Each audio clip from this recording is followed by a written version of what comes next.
যাই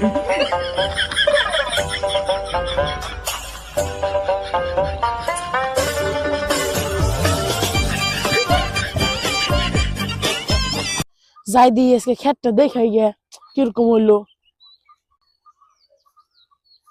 কিরে ওই উনি কি করে দেখাই গেছেন আমার ক্ষেতের। आराम से लेने का। हाँ এই বেটা তেনে কি করস? ভাই কি হয়েছে? আমার কলার দল লাগে, আমি কি করছি? এই বেটা তুই আমার ক্ষেতে কি করস? ভাই কিছু করি না তো, একটু হালকা হয়ে বেড়াইছিলাম ভাই। কি হয়েছে? হালকা মানে কি? হালকা বুঝেন না? না ভাই কি কন, আগে ছাড়েন। এটা কি হালকা আর জায়গা? বেটা তুই আমার ক্ষেতের মতো আসছিস, এটা কি তোর বাবার জায়গা? না তো ভাই, আমার তো বাপই নাই, বাপের জায়গা পাবো কোন থেকে? ভাই তেলা তুই কি আছে? ভাই আমার মাত্র একটা মাত্র বউ আছে। এই জায়গাটা তোর বউয়ের?